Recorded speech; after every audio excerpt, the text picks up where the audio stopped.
welcome to Reality Tea Times 2, the podcast where we discuss all the trash reality TV we love to hate. I'm Tanika, and today we are going to be discussing The Bachelorette. So, again, apologize for no episodes coming out yesterday. I have family stuff going on, so I just wasn't able to get any episodes out to you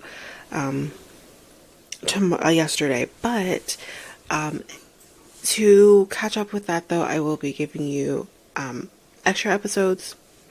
I'm hoping to do 4 episodes today, if not 4, at least 3, and then we'll kind of go from there. So, with that being said, you should at the very least expect to get The Bachelorette.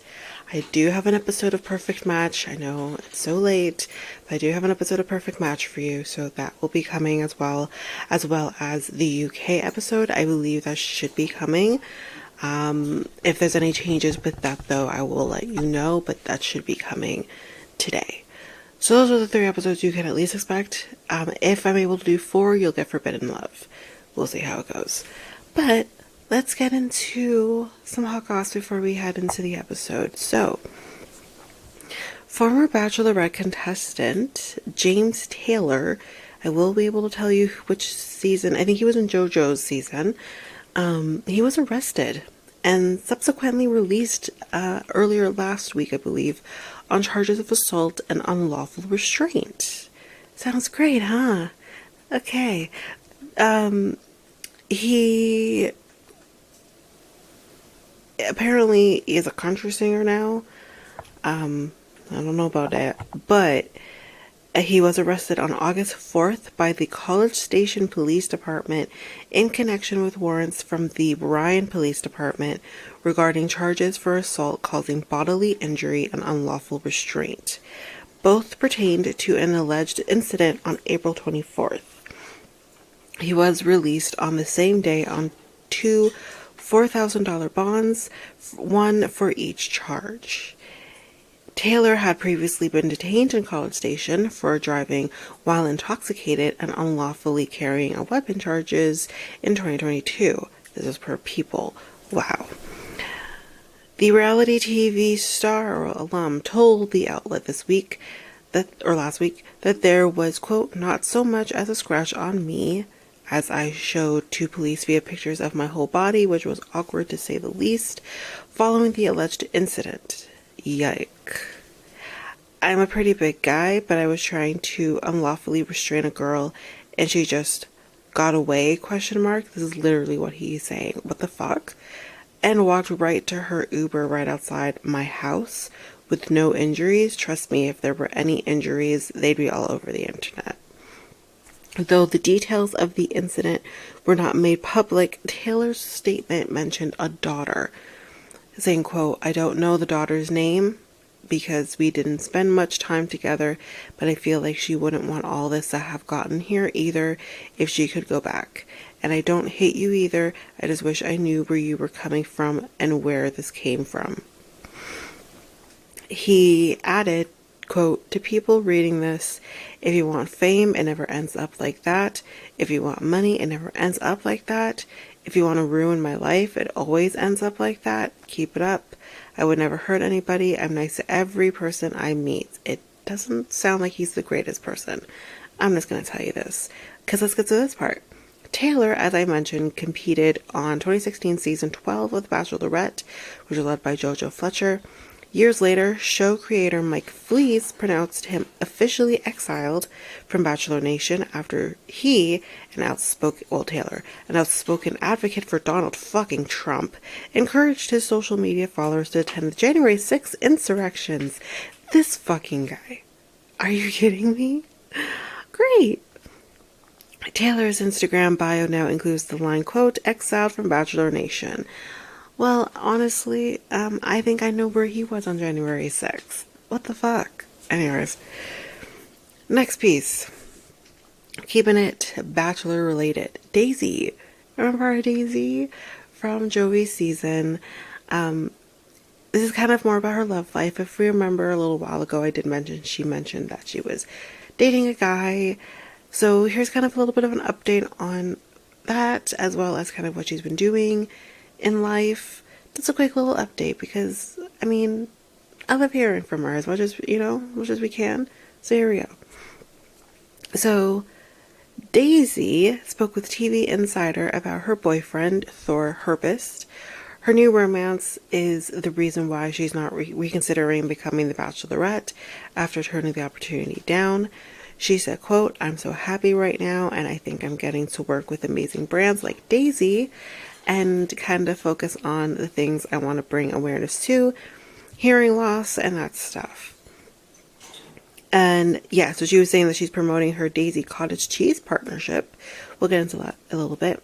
Saying, quote, "I'm also in a very happy relationship, so no, The Bachelorette is not for me, but I love the franchise and I love being able to do other stuff with them, so that's been really fun.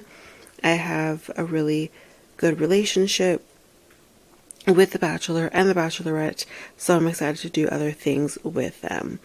In what she called a, quote, "perfect partnership," the reality star recently teamed up with Daisy Cottage Cheese, saying, quote, "Whenever I think of cottage cheese and sour cream, I think of the Daisy brand. When I was a little girl, and still, I'm like, I'm gonna grab it because it has my name. It's America's #1 cottage cheese brand. It's super healthy and only has 3 ingredients. I'm very cautious about what I put into my body just because of all of the health issues that I've had and would have gone through." So her favorite snack at the moment, she said, quote, "We started this thing called the Daisy Caprese with Daisy brand. So it's like a Capri salad, but with cottage cheese. It's so good." So you can take a look up for that if you're interested. Sounds really cool. Last piece of hot goss, again, Bachelor related. We're just keeping it all in the family here. Congrats are apparently in order. So Bachelor Nation fans first met Ali Jacobs on season 27 of The Bachelor. So that was Zach's season. And she's been keeping us updated with her life on social media ever since. Last year, Ali took to Instagram to share that she has found love off screen, and she's been sharing sweet posts with her boyfriend ever since. Now she just shared the exciting news that they are engaged. Alongside photos from their engagement and a pic from their first date at Bones Restaurant in Atlanta, Ali wrote, quote, "From first dates to forever, the easiest yes." Ali's fellow Bachelor Nation stars filled the comments of her post with love and excitement for the happy couple. Charity Lawson wrote, quote, "Oh my God, congrats, Ali." Gabby Elnicki said, quote, "Oh my God, I'm so happy for you." Lexi Young added, quote, "Congrats, you deserve this so much." And Katie Bigar commented, "Congrats, my girl, so happy for you." So that's really great, and congratulations to them. So yeah, we're done with the hot goss for now. Katie Bigar, by the way, is Zach's fiance. I didn't want to get that mixed up with yeah, okay. Just wanted to put that out there. But yes, we are done with hot goss. Let's head into the reason that we are here, and that is The Bachelorette season 21 episode 5. We're in week 4. So yes, I know this is last week's episode. I have been kind of spoiled on this week's episode, but I have not actually watched it yet, so well, yeah. Anyway, we're back in Auckland, and we are kind of doing the cocktail party because, again, if you remember, we left off with the ex showing up and we hadn't yet done the cocktail party or anything. So this episode does have 2 rose ceremonies. I do want to point that out. So the guys are feeling great. They're like, we feel good. We feel confident about where we're all at with why is her name not coming to me right now? We're feeling good with Jenn. We're feeling great, right? And let's try to keep the drama free for the first fucking time, because they've never not had a drama-free cocktail party since they landed in Australia. So it's gonna be really, we're gonna keep it good, right? Well, even Dylan is like, "Listen, I never grew up with brothers. You guys are my brothers." And I thought that was so sweet. But of course, Jenn is shitting all the bricks right now because she's stressed out. She doesn't know how to feel about the ex coming in. She's confused. We're confused. We're all confused. So Jenn walks into the room to go see the guys, and this is where she tells them, listen, someone from my past interrupted me, and that is my ex, Matt. Now, of course, the thing is that Jenn has really talked in detail, I think, with most of these guys about her ex, the toxic ex. And everyone, I think, is of the mind that this is the toxic ex and that this isn't the nice ex. She should have maybe prefaced that a little bit when she said, like, my ex is here. She should have prefaced, oh, by the way, it's not the toxic one. This is a different one. I think she should have. Just because I think everyone has their backup. Like, oh my fucking God, like, why is this guy here? I think she should have definitely prefaced that this guy was not that guy. So, he wants to join the journey, she says. Matt is here tonight, and I do need to talk to him. So, I'll be right back. Spoiler alert, no one else gets time. I think they do. They do get time. They do get time after this is all kind of sorted. So, yeah, but a lot of time is obviously wasted on fucking Matt. So, she leaves, and Devin is like, I need a drink. All the guys are just, now they're also shitting some bricks because they're like, what the fuck? Like, why is this guy here? Like, what the hell's happening?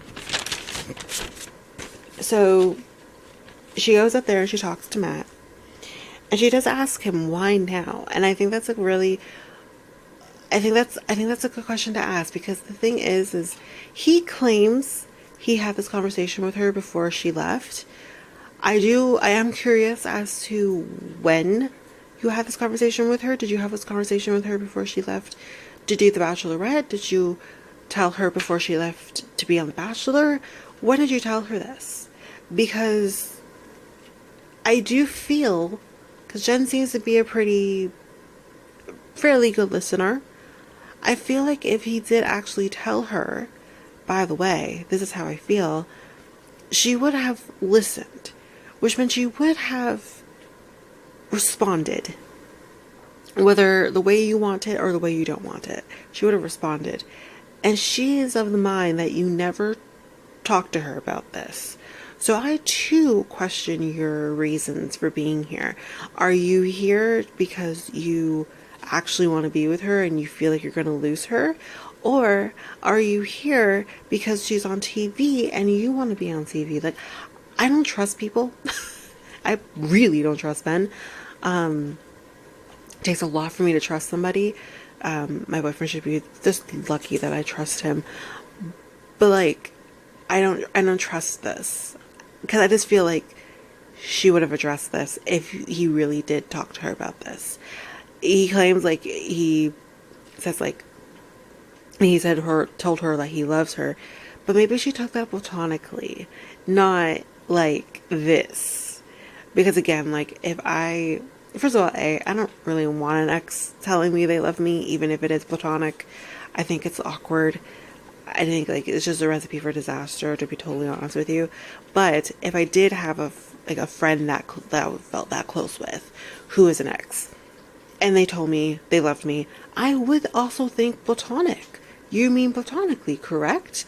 Like, that's what I would think. I would not think that's what you mean. Especially if you guys haven't been together for, I think, it's been 2 years? 3 years? Like, that's a long time. And, like, yeah. Anyway. Yeah, so she says, why now? And he's like, well, it's now or never. Well, that's true. But you chose now, sir. You could have just chose never. And just let it go. Because again, if she wanted to be with you, she would have told you. Just like you're telling her. I don't know. Like, I mean, shoot your shot, I guess. But it's just like, I question everything. This is the moral of the story. He says his feelings didn't come all at once. Again, very curious thing, because then when did it come, you know? And it just happened to come now when she's out of sight, and you feel like you're about to lose something. Like that's interesting. Like it's, anyway. So he said, yeah, it didn't all come at once, but things happened that made him feel that way. What happened? What happened? Tell me what happened. Tell us. You're here now. Tell us what happened. I don't, because I want details. I don't want you giving me these vague answers of it just happened. What happened? You know?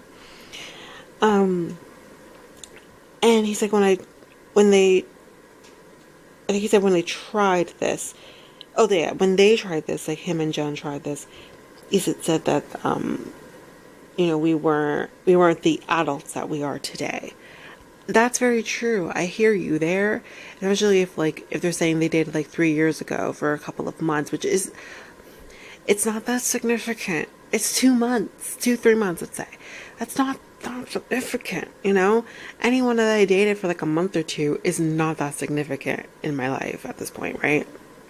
If any of them would try to come back and be like, huh? Where the fuck you come from? Like, no. But, again, yes. 3 years ago, Jenn's, 25, 26? Like, we're gonna say she was about 22, 23. Not that serious. Yeah, I don't know, man. It's, yes, yes, it can happen, but it's just like, it's just the timing for me, I think, is why I'm like, ooh.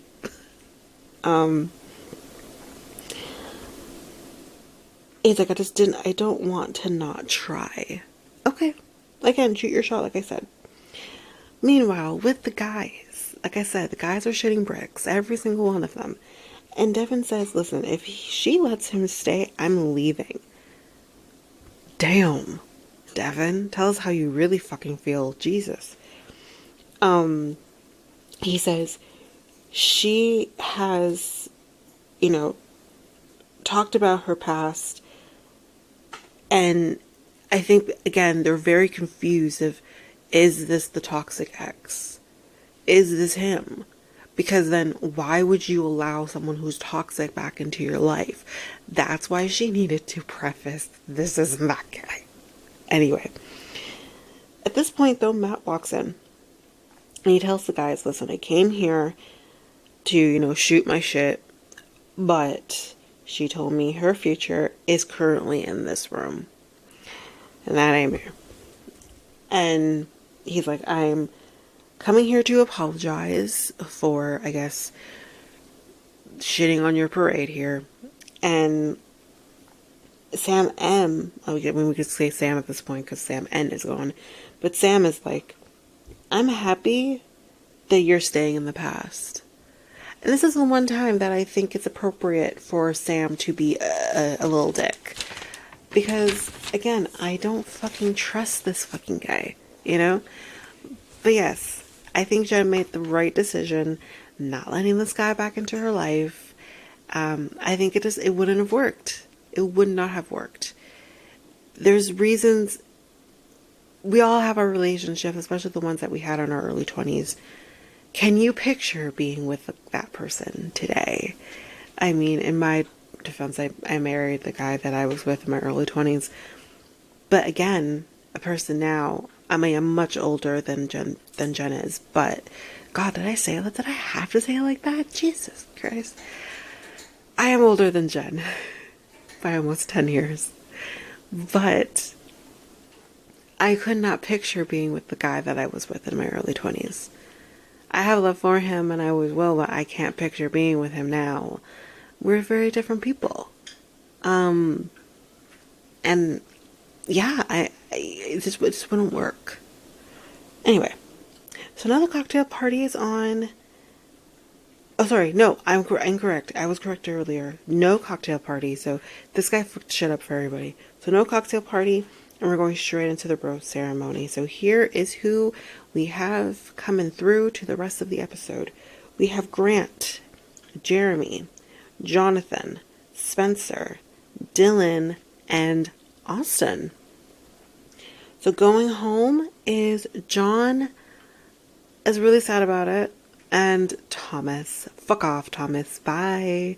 It was really nice not ever knowing you, okay? like Tom, I'm sorry. I think with everything, I think if Thomas went through things a little differently, I would have felt differently about him. But he chose violence, so I'm over it. I'm over him. I'm happy to see him leave. Bye. So we are still staying in Auckland. Now that that's over, we're in the next week now. We're staying in Auckland, and we got a date card. And Jonathan, it's a one-on-one, so just for Jonathan. And the date card reads, "Time for our love to take flight." So Jonathan, guess what, guys? He doesn't like heights. Just like Jenn, he doesn't like heights. And he's like, what the fuck is with her and heights? He's over it. He doesn't want to be a part of this anymore. And we are going into a helicopter. He's like, I hate helicopters. He has been in one before. And she's like, don't worry, I'll break your fall. Lord of mercy. That's a great thing to say to somebody who is afraid of heights and hates helicopters. So she's, sorry, they say like the view, once they're up there and he can kind of get out of his head a little bit, he said the view is fantastic. They land on an island known for its wine, so it's a vineyard. And they get there and they're just having fun. They're cartwheeling, they're playing hide and seek together. They're catching grapes in their mouths. Like, they're just having a fun time. And kind of what both of them kind of say here is that they do get to kind of show their fun side to each other, but they also want to make sure that they can get deep with each other as well, right? Yes, relationships can be fun in that sense, but you need to be able to break down the emotional walls as well, right? So they go into a hot tub and he tells her one of his fears that he has is that he wouldn't be able to kind of break past the fun, goofy side and get emotional. So I did like that he mentioned this, because he seems to be well aware of the fact that yes, we have a lot of fun with each other, but there's more to it than just that. Yeah, he says that because he has been kind of bad with that in the past, and I guess he just doesn't want kind of history repeating itself with Jenn. So now we're at the night portion of the date, and she tells him, "You allow me to be myself." And he tells her that I have issues, emoting. I feel like that's something he's definitely mentioned before as well. But he's like, but I really have issues just kind of opening up. I think that's kind of his main thing about, I can't emote because I can't open up.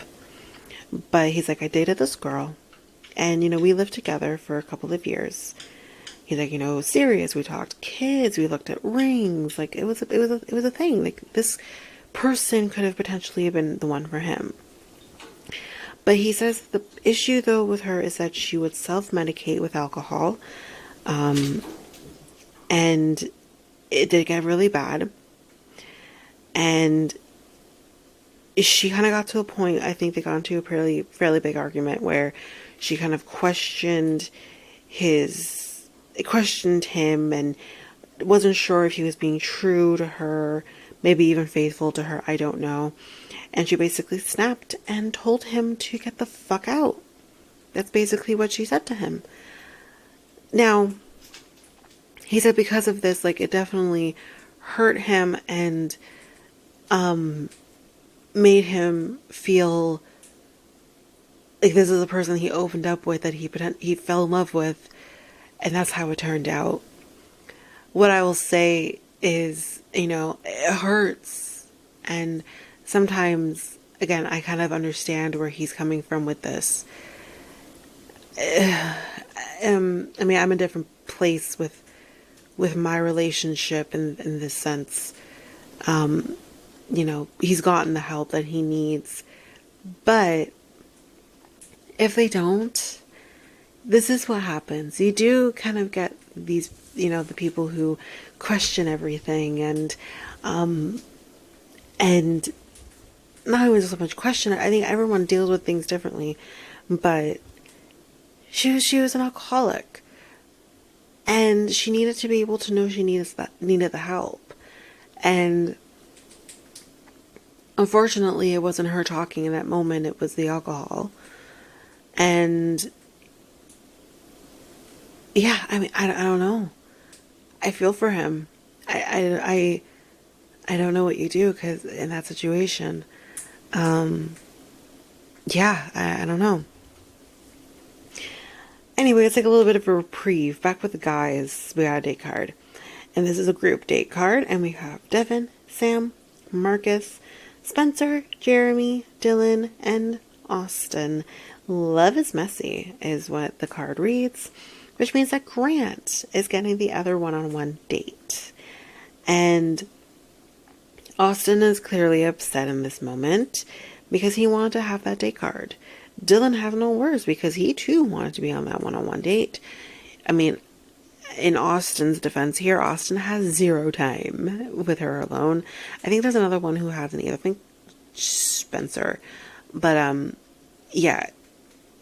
At least Dylan has had some one-on-one time with her. Whereas, like, Austin hasn't. So, yeah. But, back at the date, he talks about his mom, Jonathan, his mom being a single mom. And she had him, I believe, at 27, but had her first child, was his sister, at 16. And he's like, there was turmoil and, you know, and he's like, for him, with the turmoil and on the stress and I'm sure the anxiety, he was kind of the person that wanted to make everybody laugh. That was kind of his way of, I guess, coping through just making everybody else laugh. And he's like, you know, maybe that is why, like, she says to him, maybe that is why you don't want to emote, because you might see it as a weakness. I think that's that's a pretty decent observation. But then she gives him the rose, and yeah, it starts raining, and they're kissing in the rain. It's like The Notebook. Yeah. All right.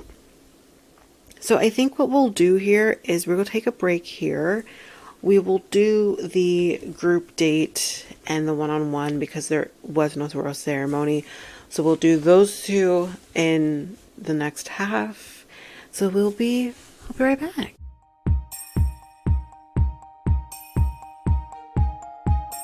Hi everyone. So I have a song for you to take a listen to. This song is by Matt Kilgore, and the song is called Life on the Run.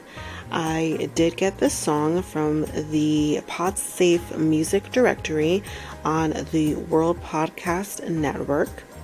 So I am going to play that song for you shortly. If you like the song, you can go down to the show notes. There will be a link to the, there will be links there for you to download and listen to the song, including the link to the PodSafe music directory, again on the World Podcast Network. So without further ado, I'm going to play that song for you now.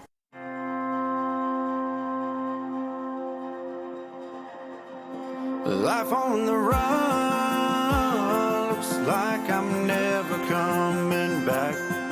Being free, that's destiny to me. I'd say I'm mad, I'd say I'm glad. Oh, I'm anything but sad. Regret won't find its way on me.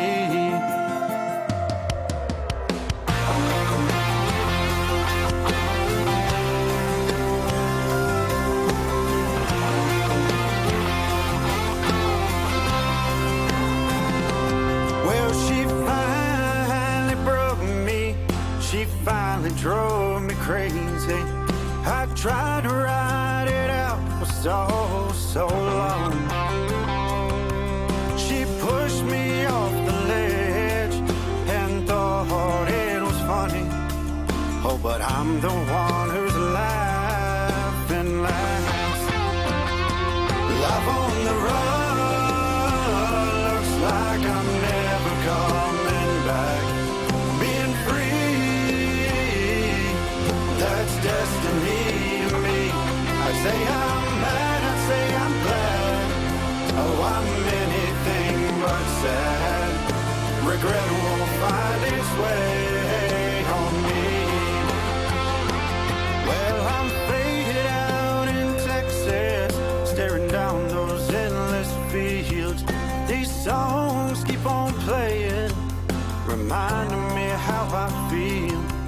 It's a small shot of lonesome and 2 parts sweet relief. Not a chance that I can go back again. Life on the run looks like I'm never coming back. Being free, that's destiny to me. I'd say I'm mad, I'd say I'm glad. Oh, I'm anything but sad. Regret won't find its way on me. Oh, and maybe I'm just a fool. Out here acting like a tool. It might have been me all along. But from how I see it here, oh, I'll gladly have some beers just to make these awful thoughts disappear. Life on the run looks like I'm never coming back. Being free, that's destiny to me. I'd say I'm mad, I'd say I'm glad. Oh, I'm anything but sad. Regret won't find its way on me. Because regret won't find its way on me. Oh, regret won't find its way on me.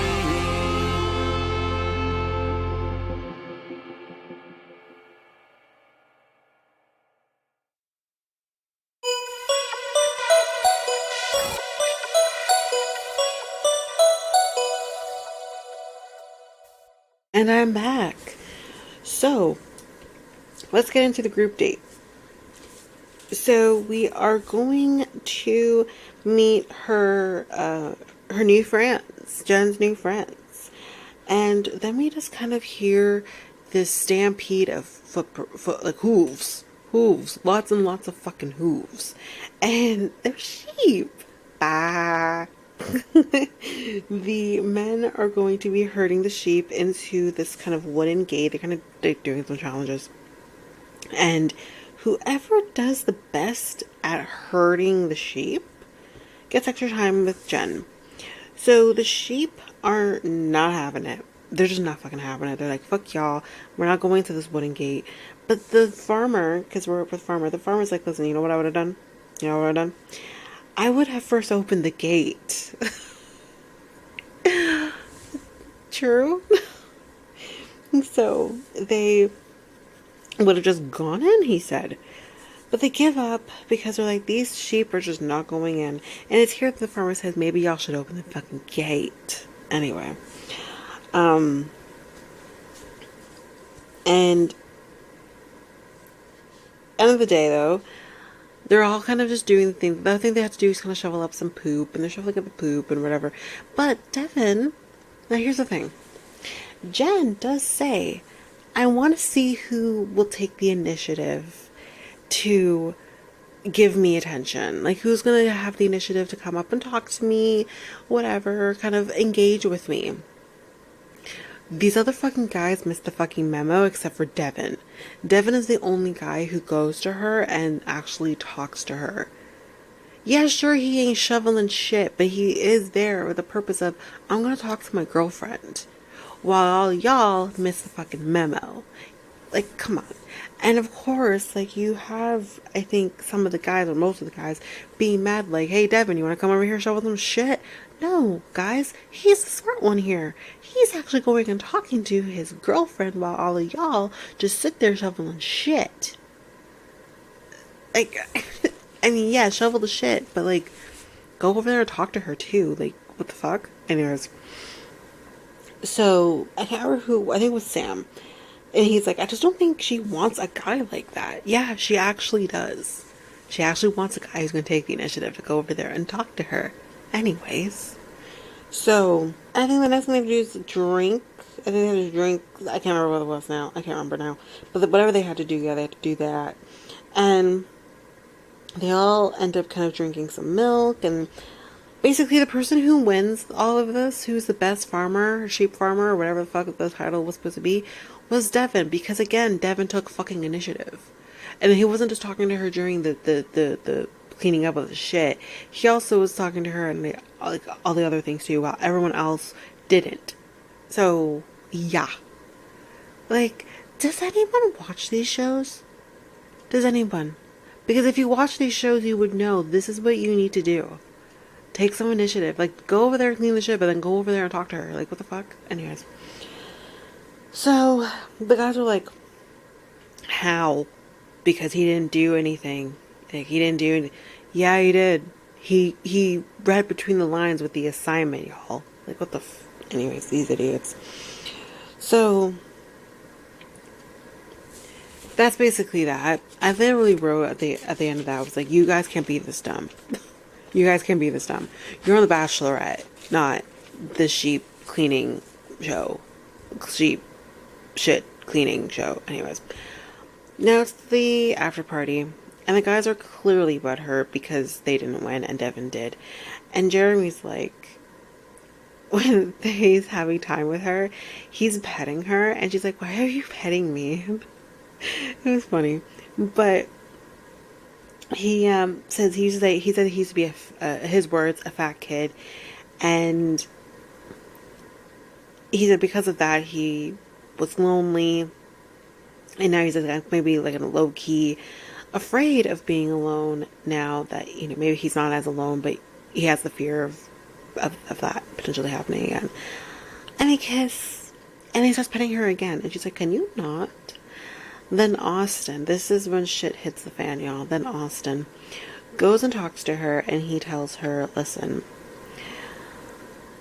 things have not quite gone the way I expected it would for me. He's like, I don't know if I can give you what you need. And he says, because she's like, what are you saying? And he's like, well, what I'm saying is, it's not fair to you or these other guys if I stay here. You know, so he's leaving. And he does kind of say to her, like, you say your husband's in this room. He is. It's just not me. Wow. She was not expecting that. She did seem pretty upset by this. But I'm curious as to why. Here's why I'm curious as to why. You barely gave him attention. This man is hoping and praying he's going to get a one-on-one date, and he hasn't. And you haven't given that to him. And what did you think was going to happen? I actually have more respect for him to leave on his own accord, knowing that we're almost at hometowns right now. And, you know, within a couple of weeks, and I haven't advanced. What are the chances that she's going to give me a rose to go see my family? I have respect for him for just kind of knowing where this is not going to work and bowing out. I do understand from her perspective that she's upset by this, and we'll get to her kind of where her head is at in a minute, but I just don't get why. I think, well, let's get to where she's at, and then I'll have a little more to say. So Jenn is like, am I not doing a good job? Am I not enough for him? Again, this is not about you not being enough for him. He's feeling he's not enough for you. Now, I don't want to sound like a bitch. I know a lot of this has to do with maybe her being in toxic relationships and, you know, obviously not having the greatest relationship, or maybe even a relationship at all with her father, and her this is probably more of her abandonment issues than anything else. But I did find it a little selfish of her to kind of make it about her for the reason why he's leaving. When it's not about you not being enough, but him feeling that I'm not getting anywhere here. She's not giving me the attention. I don't know if this is going to work. And him maybe feeling like he's not enough. I don't know. I like Jenn. Like I said in last week's episode with Ava, when we were talking about the other way, I did say that I like her and that I think she's doing a decent job. I do think she's doing a good job, all in all. And I do think she's doing a decent job. This, though, did not rub me the right way. It did not feel great, and we'll get to it, but yeah, so yeah, she's having a bit of a moment. Um, and the producer does ask, like, have you told the guys here, like, that, because she kind of more evaporates on not feeling like she's gonna be enough for them, or if she's gonna end up with somebody at the end of this. Like, she's kind of dealing with the with that. And I do ask her, like, have you told the guys this? And she hasn't, obviously. She says, if I feel like if I do tell them, you know, it kind of just breaks down that other wall that I have of confidence. They want someone who's confident, right? If I show that I'm not confident, they're not going to want me. That's interesting because, again, I feel like that's a lot of that is coming from maybe her toxic relationship, but you're not always going to be confident. And if you can't be, if you can't always, you're not going to always be on your game. And if you can't be just whatever it is you're at that moment in that time, whether that's just down in the dumps, miserable, not feeling it, whatever, then if you can't do that with your partner, who can you do with? And you have to show them all of you. Because these guys, I mean, these guys are laying it out. I have not seen a bunch of guys, all of them having these issues, not the issues, not the issues, but they've had like these things happen in life that is so similar to her as well. All of them have some sort of traumatic experience in life, and so does she. Not everyone's gonna be on their top game, you know what I mean? Like, give these guys some credit, or credit is due. However, again, it just makes me question of why now do you feel the need to talk about this? Because Austin, who, let's be real, you are not picking him. And if you're that into him, that's hilarious because I don't see it. But you'd pick the time of Austin leaving, the time to have a mental breakdown. You know what I mean? The timing felt interesting. It's not like it was Devin or even Sam that was like up and leaving. It was Austin. Like, am I crazy? I don't know. Anyway, so she does say, and this hurt my heart though, I will say this hurt my heart. She does say, if I do, they will, like, if she tells them how she feels, she says, they will see how worthless I am. Okay. Please, please don't talk about yourself in this way. I know sometimes it can be easier said than done, but don't talk about yourself in this way. You're not you're not worthless. You're not.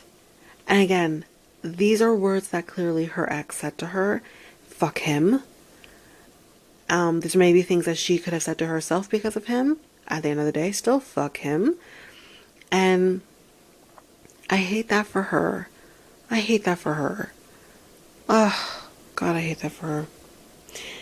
Anyway, the guys are confused that Austin left because they weren't expecting him to leave. He didn't say anything to anybody about potentially leaving, but she goes back to the room and she tells the guys that Austin did leave, and she said it brought a lot of feelings of not being good enough. She says, I see a future in this room, but I also see a future where I end up alone. And the guys give her all the confidence that she needs.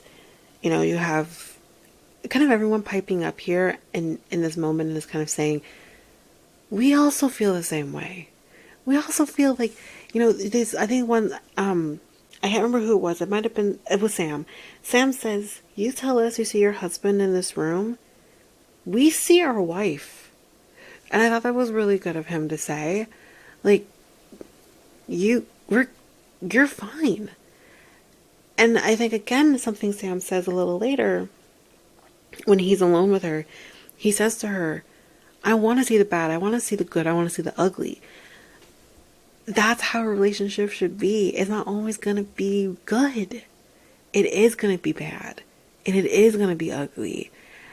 Allow me to see you in those moments and trust that I'm going to be there. Corona, maybe you should try that with Inky. We'll get to it in that episode. But yeah, it's just, I know it's sometimes easier said than done. I totally get it. I have been there where you're just like, I don't trust men in general with my heart. I've had my heart stomped on many, many times.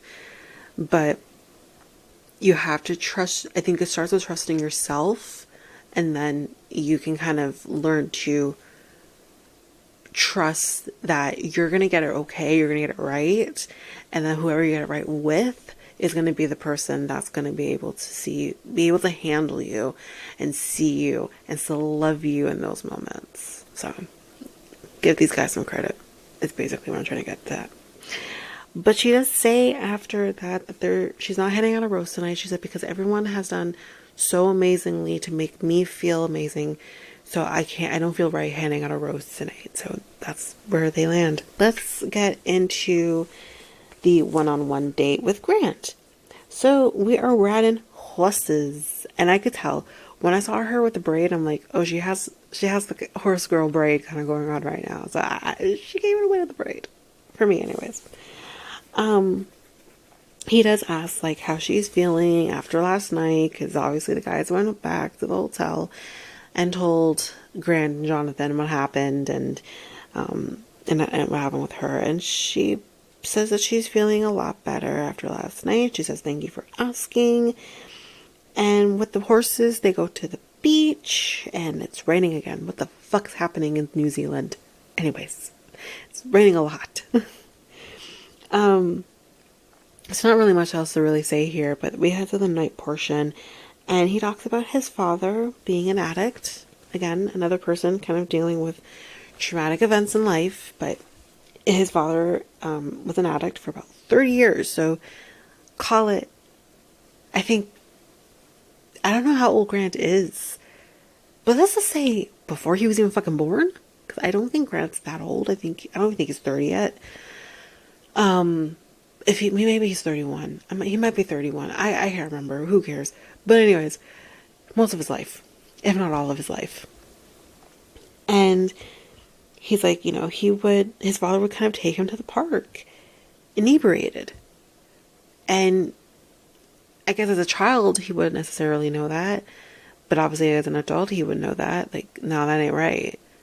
And God, that is not right. And that was one of my biggest fears, being with someone that I definitely classify as an addict, an alcoholic, recovering. But that was definitely my issues as well. Like, I implored him to get the help many years before. And I would say to him, like, please get the help, because, like, what happened? I want to be able to be comfortable to leave our child with you and know that you are going to protect them by all means possible. And that means being sober. I can't imagine having my child with their father inebriated. I can't imagine that. Anyway, he said that his father recently got fired from his job. And he said, with like a true addict, he would blame everybody else for the reason that he lost his job. And Grant basically gave him a tough love in this moment and said, no, you know what, come back to me when you're ready to take a fucking accountability for the reasons why you lost your job. And I think with that, his father kind of realized, I'm doing life incorrectly and I gotta get better. So he called Grant up and he said, I'm going to rehab. And he did. He went to rehab. And he has currently been sober for 2 months. That's amazing. Every month, every day, every minute counts. So that's amazing. He's been sober for 2 months. And she kind of opens up here to Grant about her dad. I guess that she hasn't really talked to him about, maybe in depth about her dad. And so we're not going to rehash it. We all know it already. And she says, like, in her toxic relationship, she says that there was racism, Asian hate, sexism. And one of the most dangerous things, especially as a person, I'm going to assume this man was white, the most dangerous things here about this for her, potentially for kids in the future, if they were to have ever had kids, and just moving through life. He didn't believe that racism was a real thing. Fucker, it's a real thing. Would you like to explain to the black community the amount of times that our people are being killed by police? And others, not just police, but others. Would you like to explain to the Asian community the amount of people being hurt, killed, to keep it real for COVID-19? Would you like to explain that? Would you like to explain the indigenous people, women in particular, going missing? Would you like to explain that? And no one giving a shit about it? Would you like to explain that? But racism isn't a real thing? Okay. It's good to know. Really great to know. Nice to know who you're potentially going to vote for. Anyway, but with this, though, Grant does get a rose, and that's that. So now it's a cocktail party, and Grant tells the guys, in this fucking moment, in this moment, he says, listen, I think I'm falling in love with her. If I'm going to say it, I'm going to say it right here, because you can't take that shit back. My guy, maybe you should have told her first, because I think it's going to have the same effect. You can't take it back once you tell her. What the fuck? You can't tell, oh God, you can't tell the other guys that you're falling in love with her before you even fucking tell her you're falling in love with her. Spoiler alert, maybe he shouldn't tell her. I haven't seen the episode yet, but I know enough. But it's just like, my guy, what a sweet man. He's such a sweet, sweet man. But it's not the time. Anyway, then here comes Jenn. And because I felt in my gut there was no cocktail party. But then Jenn walked in and I'm like, oh, so there is going to be a cocktail, because always Jesse delivers the bad news. It's always Jesse. But Jesse's like, I'm out E500. I don't want to do it today. Or Jenn's like, I got this. I'll deliver the bad news. But Jenn does go in there and she says, listen, there's no cocktail party tonight. And I'm like, damn it. So we're heading right into the rose ceremony. And Devin says, in this moment, we're going to end it off in the same way we started this. He says, I need a drink. Devin, are you okay? Stress does not do good for you, huh? Anyway. So now we head into the rose ceremony. And the people who are getting roses are the following: Sam, Devin, Marcus, Jeremy, and Spencer. Which means that Dylan is going home. Which is really sad. I really did like Dylan. But yeah, that's basically it. That's the end of the episode. Again, you should be getting, I believe, Perfect Match next. I'm trying to run through those as fast as I can so that you can get that. But again, I don't want to, I'm not ignoring Love is Blind. I just really want to get Perfect Match done, and then I can get Love is Blind out to you.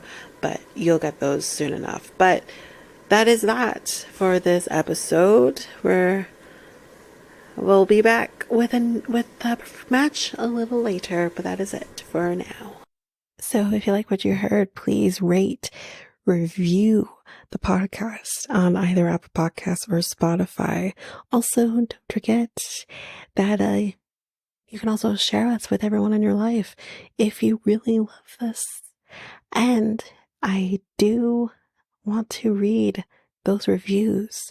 I'm definitely getting 5-star ratings, but I want to read those reviews.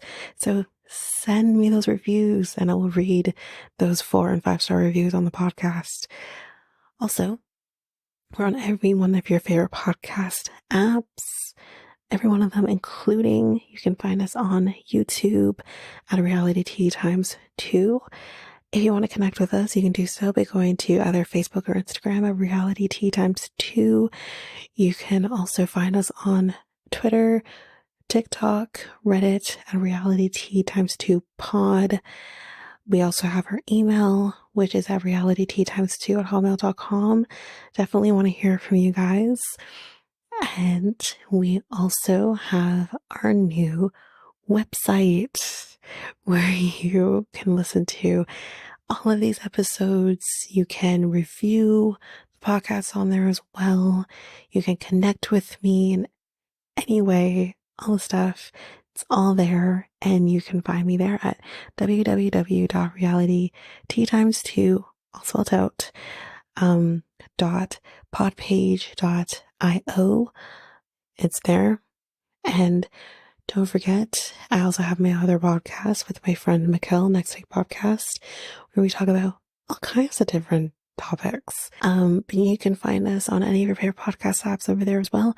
Or you can also go to YouTube, and you go to Next Take Podcast, as well as our website, which is solo.to/Next Take Podcast. So yeah, there's that, and that's basically that. And again, don't forget, if all of this information is overwhelming, we do have all of the links, everything in our show notes. But that is it for now, guys. Thanks. Bye.